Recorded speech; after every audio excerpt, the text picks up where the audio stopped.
Okay, so I am a member of the Woods Bay Community Association, and I'm also one of the founding members of the Friends of the Massasauga Park, and I'm also one of Heather's neighbors at the cottage.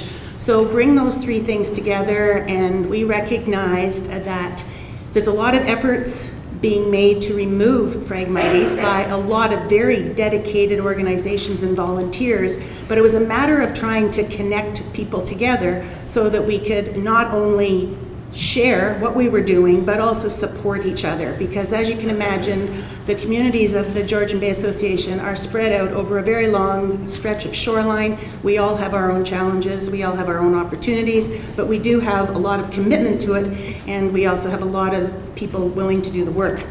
So Rupert made the suggestion earlier on in the year that let's form a very sort of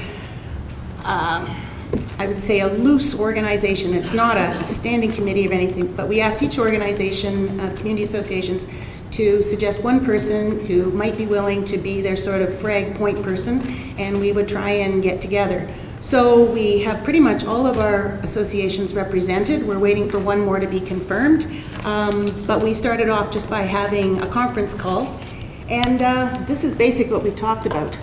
So all of these folks came with experience, some of many years, with very challenging frag stands that they've been working on. Those who couldn't join the conference call, which went, I think it was about an hour and a half, and included David and Heather from Georgian Bay Forever, as well as Rupert and myself and all these representatives.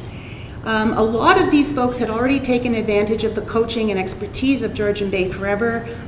Mention was made earlier of the workshops that David and Heather and staff have run over the years, and they also have a lot of, they'd also been able to take advantage of individual visits and demonstrations. So Georgian Bay Forever has already been working with a lot of the organizations. A lot of us were very frightened of the power tools. Which have been used very effectively. We were very fortunate this summer with the funding given to the Massasauga Park that the staff was trained on the power tools, and many of the volunteers were included in that training.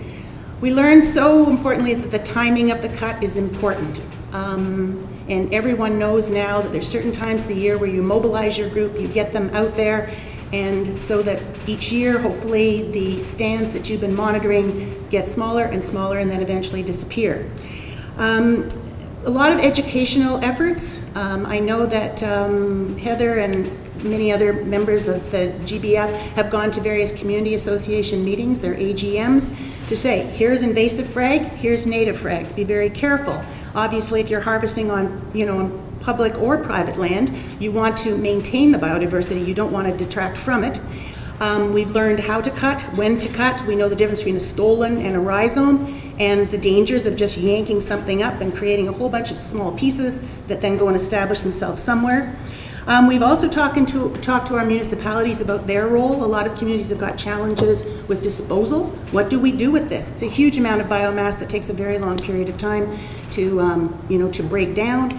And so we've spoken to members of council and those people aspiring to be members of council, and we're also very much concerned too about the reintroduction of Phragmites into areas where we've pretty much got under control. But anyway, things are working, people are chatting, we're talking, we're sharing ideas, what works, what doesn't work, how to take advantage of resources that are available, and we're hoping to have a wind-up conference call in the next little while. That's it.